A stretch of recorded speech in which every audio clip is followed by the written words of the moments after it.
Can you go ahead and say your name for me, please? Ed Buffman, How old were you when you were on the Missouri? 18. 18 years old, so you were Right, a young man when you were here. right. Can you tell me about the first time you got on the USS Missouri? It's been so long ago, just walking down to the dock, and they were just still building pieces of the Missouri. Oh, so Brooklyn. Yes, and Brooklyn's right. Thanks. Okay, that's great. That's fantastic. Right. Okay, so you're an original. That's right. And do you remember how you felt? I mean, war was already raging. Do you know how you felt when you joined the Navy? Joining the Navy was fine. I joined, and my mother signed for me. And then my father, who was in the Navy, an officer, got that an extension of 6 months, so that I didn't have to go in the Navy in active duty. So I was in the Navy, but didn't go for 6 months. Then when they called me, of course I didn't want to go then. I was having a good time. But active duty, and then to Sanson, New York. And were you happy then once you finally? Oh, sure. Sure. You were. Because why? Why were you happy about Well, it? you're just a young guy, and there's just a new life, that's all. You did what you were told to do. And what was your title when you got on the USS Missouri? Gunner's mate, 3rd class. And so what did you do in that position? That's like a petty officer, and it's a sergeant, equal to a sergeant, say, in the Army. Tell me about sailing out towards Japan and heading towards Iwo Jima. Do you have memories of that time? Oh, well, we went down on a couple shakedown cruises. One particular went to Guantanamo Bay, Cuba. And it's just a shakedown. You check the guns and everything. And that's before we went out to the Pacific. Were you afraid going to war? No, never gave it a second thought. Why? Okay, so many of you and your fellow I think- shipmates say that. Why? Why weren't you afraid? Oh, that you do find that. Well, that's what they should say, because I don't know of anybody in my division that was afraid, even thought of being afraid. So you did what had to be done, and that was it. There was no, we're kids, but that's no excuse one way or the other. Of course, nobody was afraid.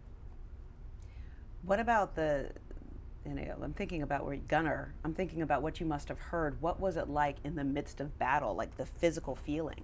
Well, I was in charge of 5 20 millimeters, a battery of 5 20 millimeters, 5 guys on each gun.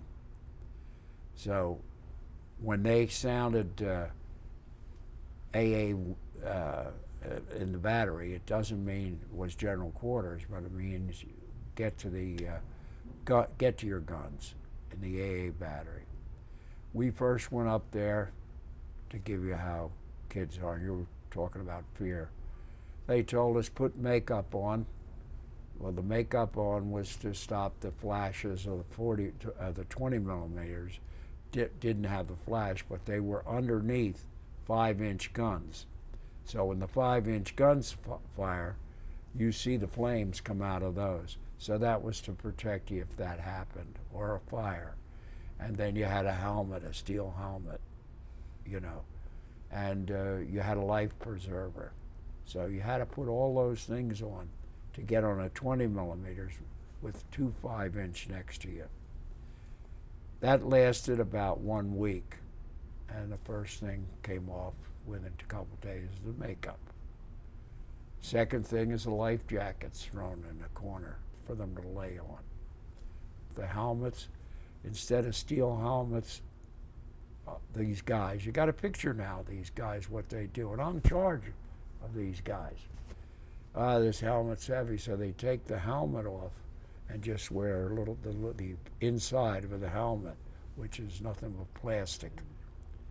So the captain, when he'd look down from the bridge, or any of the officers, we had helmets on, but they really weren't. These guys didn't fear anything.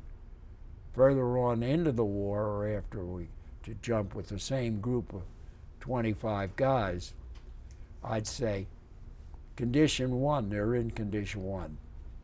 Enemy planes approaching, because they told me that from up ahead. They'd say, don't worry. You know, to each other, just, you're talking about being afraid. They're so far out, when our 5-inch opens, then they'd get up in their guns. Now, they always had one guy in the gun, but nobody ever worried. They're laying around with the water sloshing on them and everything. Now, that's for a year, what I'm telling you. They did. It didn't make any difference where they were from. They towed the line.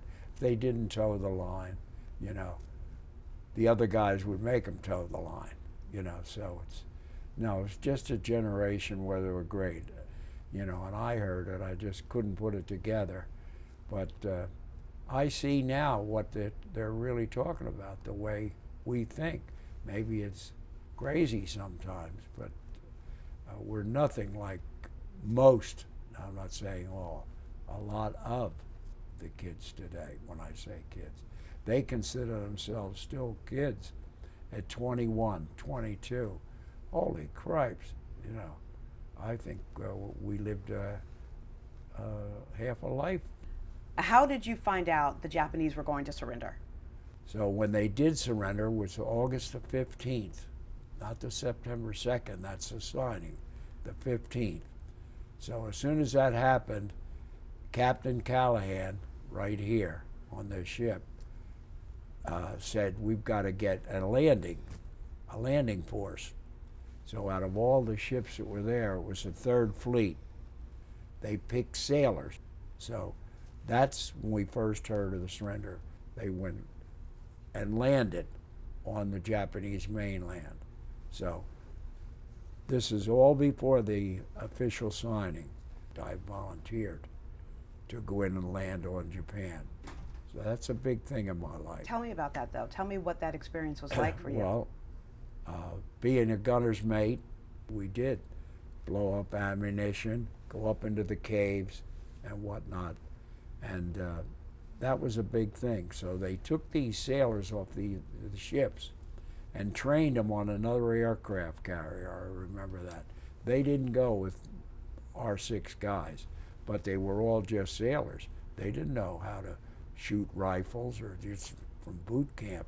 But you've got to remember, they were the first guys that landed on the Japanese mainland. We were up there and told, you know, go up there, 6 gunners mates. Went up there and told us to sleep in the cave, which we did.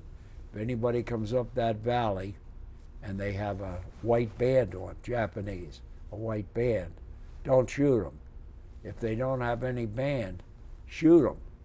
So can you imagine, you talk about, we weren't afraid, but that was a little scary the next morning, and we did that for 3 or 4 days, if I remember right, getting rid of all the ammunition and stuff in the cave, and then we came back. But that was the 3rd Fleet. And so that was that like the most intense that you experienced during your That service? was pretty, not for the war, but you never hear about that. Speak to me a bit about why it's so important for you to be here and to bring your family here with you.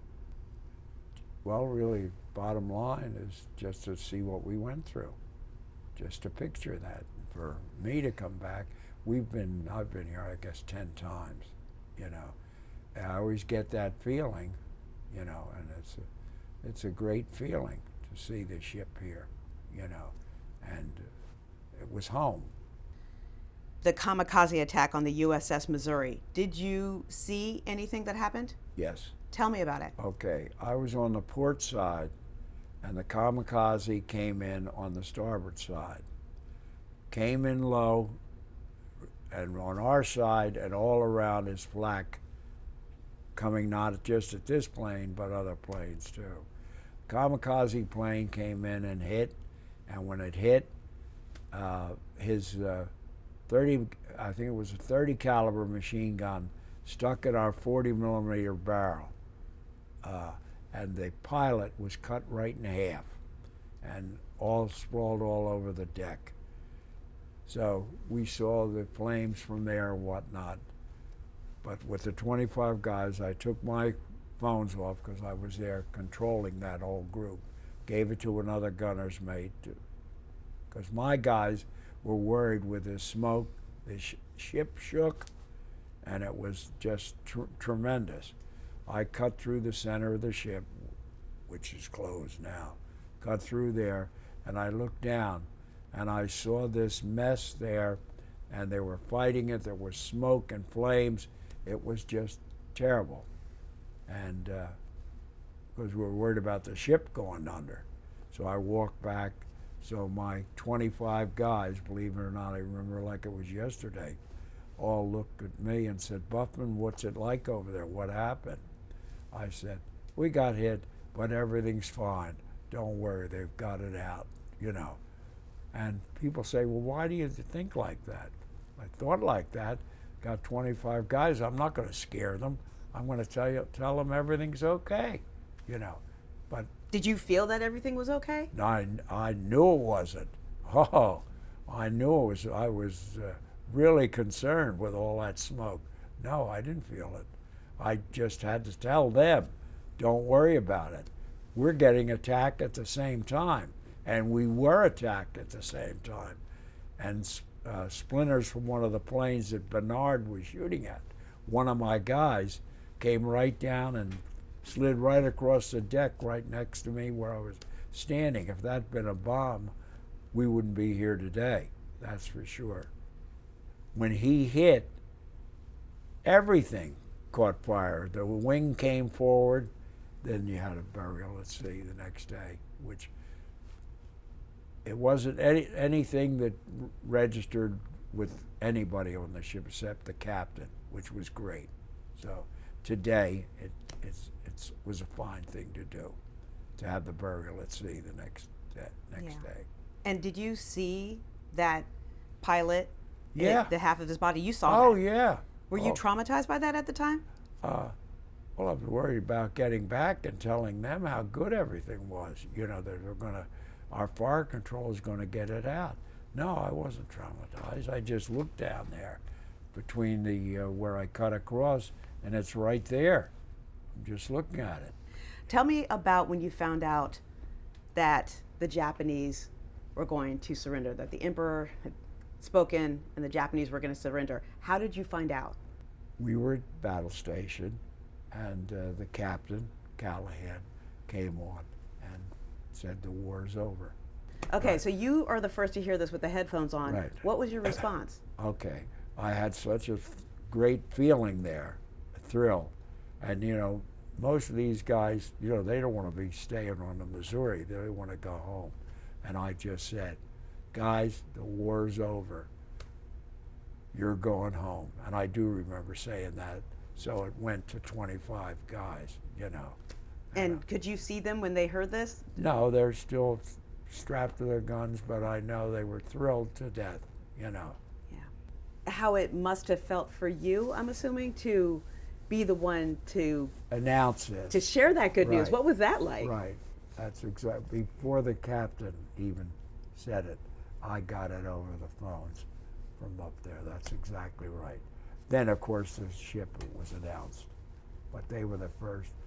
I'm sure other guys, don't forget, at every gun emplacement, you've got a guy like me with the phones in contact with up top side. Because you weren't even thinking that they were going to surrender yet. That wasn't even on your mind. Never at all. Not a bit. Never at all. They took the table and put it up there for the signing of the surrender. And when they're ready to sign it on the table, they found out it was too small. Two of my guys from the 8th Division were sent down to the mess hall to get a table, and they brought the table up, and that's where the surrender was signed on. And there's a lot of people who will look at you all and call you heroes. How do you feel about that? I don't get it. You don't get it? No. You don't think you did anything heroic? I don't think we were thinking at that time that it was heroic. I think it was just save our ass and save that ship, save this ship. That's what it was about, you know. and your fellow it wasn't a veteran, your fellow guy fighting the war. So, no, it was something we just did. But I don't think, I just can't ever have a feeling as a hero. Never. And I'm not just saying that to say it. I'm just saying, I don't think I'm any hero, any different than anybody else was. Who was doing what We you were did doing? what we had to do, Yeah. period.